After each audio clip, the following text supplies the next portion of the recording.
جو دنیا میں مشقت کی زندگی گزارتا ہے آخرت میں اس کے لیے اتنا بڑا اجر ہوتا ہے۔ امیر بیچارے حساب دے رہے ہوں گے، غریب کب کے جنت میں جا چکے ہوں گے۔ امیروں نے تو حساب ہی دینا ہے، بہت لمبا چوڑا حساب ہے، ظاہر ہے مال بڑا کمایا تو حساب دیں آپ۔ پھر اگر تو خرچ بہت زیادہ کیا تو پھر تو امید ہے، لیکن ظاہر اگر رکھا ہے تو پھر حساب تو دینا پڑے گا۔ شیخ سعدی رحمۃ اللہ علیہ نے اپنی کتاب کے اندر ایک بڑی عجیب حکایت لکھی، ان کا یہ ایک انداز ہے، وہ اپنی کتاب میں نا اس طرح کے واقعات بیان کرتے ہیں جس سے بات سمجھنی آسان ہو جاتی ہے۔ انہوں نے کہا کہ ایک امیر کا باپ بھی فوت ہو گیا، غریب کا باپ بھی فوت ہو گیا۔ اب غریب کا باپ فوت ہوا، اس بیچارے نے جیسی قبر بنانی تھی اس نے بنا دی، جیسے ایک سادی قبر ہوتی ہے۔ اور امیر کا باپ فوت ہوا تو اس نے وہ پتہ نہیں کیا کچھ بنایا، پتھر لگائے، اس کے پتہ نہیں کبے بھی بنائے، یا جو بھی اس نے کر سکتا تھا وہ اس نے کیا۔ اور پھر جب یہ دونوں آپس میں ملے تو اس نے امیر نے کہا دیکھو میرے باپ کی قبر، اپنے باپ کی قبر دیکھو،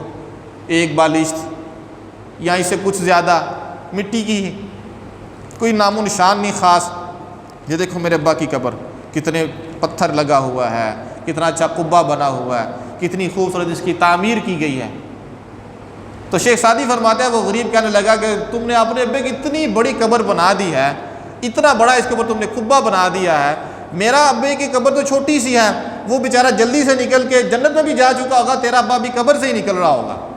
جتنی بڑی تم نے بنا دی ہے، اتنی بڑی عمارت ہے، پہلے وہ اٹھے گی تو پھر وہ قبہ نکلے گا تو پھر تمہارا ابا نکلے گا، اتنی دیر میں میرا ابا جنت میں جا چکا ہوگا۔ تو ظاہر ہے جب اس جہاں میں اللہ نے مشقت رکھی ہے تو پھر آسانی بھی اللہ نے رکھی ہے۔ یہ پہلے جائیں گے جنت کے اندر، جن کے حالات یہاں مشکل ہیں، اگر انہوں نے اللہ کی نافرمانی نہیں کی تو یہ نہیں کہ بس صرف غریب ہے تو بس خوش ہو جائیں، غریب سے پکے جنتی ہیں، نہیں، غربت میں اللہ کی فرما برداری کر کے دکھاؤ تو پھر جنت میں۔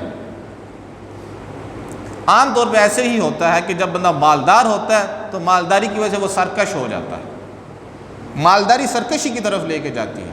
ہاں خرچ کرتا رہے، زیادہ خرچ کرتا رہے تو پھر ہوتا ہے کہ وہ اللہ کی نافرمانی سے بچتا رہے، وگرنہ جو انسان کے پاس مال آتا جاتا ہے اس کی خواہشیں بڑھتی رہتی ہیں۔ ایک وقت آتا ہے کہ وہ رات کو جیسے بھی اس نے سونا ہونا، وہ جن کپڑوں میں بھی سونا سو جاتا ہے، جب پیسے آتے ہیں تو کہتے ہیں رات بھی کوئی وکھرے کپڑے ہونے چاہیے،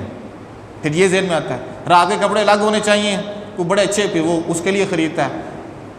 جب غریب ہوتا ہے تو پھر ہر طرح کی چیز میں گزارا کرتا ہے، پیسے آتا رہتا ہے تو نزاکت آتی ہے، یہ بھی ہونا چاہیے میرے گھر میں، اب یہ چیز بھی ہونی چاہیے، اب مجھے اس چیز کی بھی ضرورت ہے۔ جب پیسے نہیں تھے تو سارا کچھ ہی چلتا تھا، سب کچھ ہی چلتا تھا، گزارا بھی ہوتا تھا، خوش بھی رہتے تھے۔ اب جب آ گیا تو اب نزاکتیں بڑھ گئی ہیں، جب نزاکتیں بڑھ گئی ہیں، خرچے بڑھ گئے ہیں،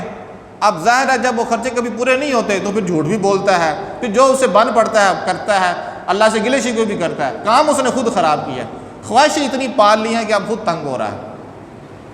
اور آپ تو یہ محاورہ آپ نے بھی سنا ہوگا، پنجابی کے اندر کہا جاتا ہے کہ ودیا ٹھڈ تے ودے خرچے، ودیا ٹھڈ تے ودے ایک کٹ نہیں ہوندے، پھر یہ بڑا اوکھا کام ہو جاتا ہے، یہ پھر انسان کے بس سے باہر ہو جاتا ہے کام، بڑی کوشش کرتا ہے پھر انسان کم ہو جائے، پھر کم نہیں ہوتے، انسان کی خواہشات اس کو بہت آگے لے جاتی ہیں، بڑے پھر ہاتھ پاؤں آتا ہے لیکن اس کے بس میں نہیں رہتا۔ تو مال کے مل جانے کی وجہ سے انسان کے اندر سرکشی کا پہلو آ جاتا ہے سرکشی کا پہلو۔ فقیر ہے، اللہ کا فرمان بردار ہے، اس جیسی کوئی شے کوئی نہیں، لیکن یہ میں نہیں کہنا چاہتا کہ فقیر بڑے اچھے ہیں، فقیر ہی رہیں، کوشش کریں کہ اس سے نکلیں، لیکن اللہ کے راستے میں خرچ کریں۔ فقیری بھی انسان کو کفر کی طرف لے جاتی ہے، کوئی بڑی اچھی چیز نہیں ہے، یہ اس سے پناہ مانگی گئی ہے۔ آپ یہ دعا کیا کریں اللہ تعالیٰ سے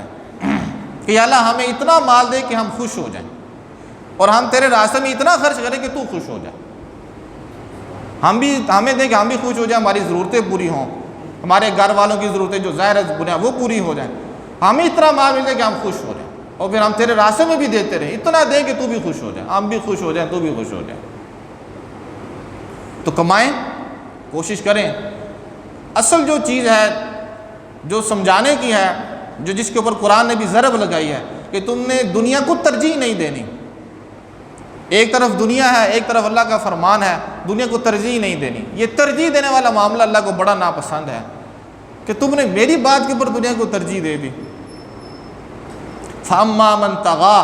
وآثر الحیات الدنیا فإن الجحیم ہی المأوی، جس نے سرکشی کی، سرکشی کیا کی کہ بات میری تھی وہ پیچھے کر دی، دنیا کو ترجیح دے دی، تو یہ پھر بات جان لے ایسے بندے کے بارے میں پکی بات یہ ہے کہ جہنم اس کا ٹھکانہ ہے۔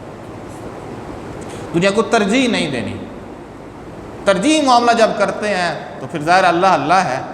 یہ دنیا اللہ کی بنائی ہوئی ہے، تو دنیا کو ہی آپ نے ترجیح دے دی اللہ کی بات کے اوپر، یہ پھر غلط ہو جاتا ہے، یہ پھر آپ راہ سے ہٹ چکے ہیں۔